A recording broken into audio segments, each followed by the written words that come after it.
Ayub 6. Ayub kecewa terhadap sahabat-sahabatnya.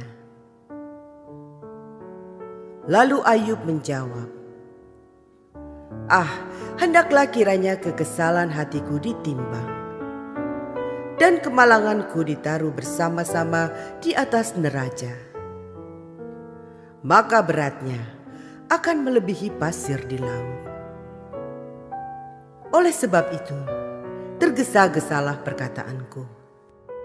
Karena anak panah dari Yang Maha Kuasa tertancap pada tubuhku, dan racunnya dihisap oleh jiwaku. Kedahsyatan Allah seperti pasukan melawan aku. Meringkikah keledai liar di tempat rumput muda? Atau melenguhkah lembu dekat makanannya? Dapatkah makanan tawar dimakan tanpa garam? Atau apakah putih telur ada rasanya? Aku tidak sudi menjamanya. Semuanya itu makanan yang memualkan bagiku. Shalom saudara, hari ini masih banyak orang Kristen yang beranggapan bahwa orang Kristen itu tidak boleh susah. Orang Kristen itu harus kaya. Orang Kristen itu harus makmur. Orang Kristen tidak boleh menderita. Orang Kristen tidak boleh hidup dalam kemiskinan. Mereka beranggapan bahwa Tuhan akan menganugerahkan kemakmuran dan kesehatan kepada setiap anak-anaknya. Sehingga yang namanya orang Kristen tidak seharusnya mengalami kesusahan, apalagi kemiskinan. Kitab Ayub yang kita renungkan hari ini membantah pemahaman ini, saudara. Ayub yang dikatakan sebagai seorang yang saleh, seorang yang takut Tuhan, seorang yang hidup di dalam kejujuran, bukan saja kehilangan hartanya dan menjadi miskin, ia pun menderita sakit yang membuat kulitnya dipenuhi oleh cacing. Sungguh suatu penderitaan dan kesusahan yang sangat besar, saudara. Memang, kalau kita membaca kitab Ayub penuh dengan kepedihan, dan barang siapa membacanya dengan seksama akan merasakan kepedihan yang dalam itu. Pasal ke-6 dan ke-7 merupakan salah satu bagian yang paling menyedihkan dari kitab Ayub dan bahkan dari keseluruhan Alkitab. Saudaraku, dalam menghadapi penderitaan, kita bisa memilih untuk melakukan kedua hal ini. Yang pertama, saudara, mendekatkan diri kepada Tuhan. Atau yang kedua, kita justru menjauhkan diri dari Tuhan. Kita bisa memilih keduanya, saudara. Salah satu dari kedua hal tersebut. Mendekatkan diri kepadanya tidaklah berarti bahwa kita sudah dapat menerima semua penderitaan ini. Mendekatkan diri kepada Tuhan berarti bila kita membawa semua kepedihan, kesusahan, kebingungan, dan kekecewaan ini kepadanya, dalam ketidakmengertian tentang penderitaan yang dialaminya, saudara, Ayub tidak lari dari Tuhan. Ayub tidak menjauh dari Tuhan. Ayub tidak meninggalkan Tuhan, apalagi iman.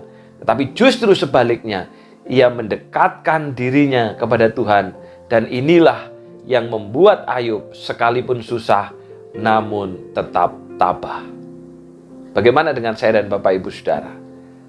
Bagaimana reaksi kita ketika mengalami kesusahan, ketika menghadapi kesulitan, ketika mengalami penderitaan? Apakah kita makin mendekat kepada Tuhan? Atau sebaliknya, kita lari daripadanya? Ataukah kita lari kepadanya? Saudara, ketika kita makin menjauh dari Tuhan, yang terjadi, kita makin akan berada di dalam kesusahan. Sebaliknya, ketika kita makin mendekat kepada Tuhan, disitulah kita akan menemukan kekuatan. Karena itu, saudara, ketika saudara mengalami kesusahan, ketika saudara mengalami penderitaan, ketika saudara mengalami kesulitan, jangan lari darinya, tetapi larilah kepadanya. Larilah kepadanya, karena hanya dialah yang dapat memberikan kekuatan yang sempurna. Tuhan memberkati. Kita berdoa. Kami bersyukur Tuhan, jikalau pada hari ini kami diingatkan kembali, tidak dapat kami pungkiri bahwa sebagai seorang Kristen, kami masih bisa mengalami kesusahan, kami masih bisa mengalami penderitaan, kami masih bisa mengalami yang namanya kemiskinan. Tetapi bukan berarti kami mencari susah, kami mencari menderita, bahkan kami mencari miskin. Tetapi di tengah-tengah dunia yang berdosa ini, segala sesuatu itu bisa terjadi pada kami. Karena kesempurnaan itu hanya ada di dalam sorga dan bersama dengan Tuhan. Karena itu Bapa, tolonglah kami, supaya kami ketika menghadapi kesusahan, ketika kami menghadapi kesulitan, menghadapi tantangan, menghadapi berbagai problema dalam kehidupan, kami tidak menjauh dari Tuhan, tapi kami justru makin mendekat kepada Tuhan. Kami tidak lari dari Tuhan, tetapi kami justru lari kepada Tuhan. Karena hanya kepada Tuhanlah ada kekuatan yang sempurna.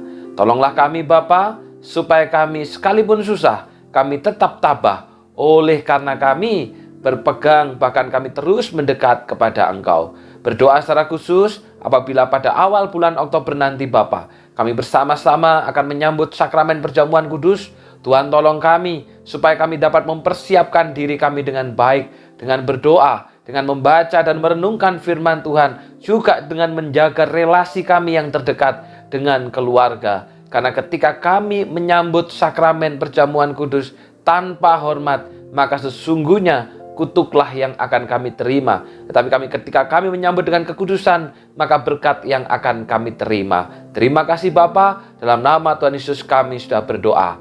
Amin. Tuhan memberkati.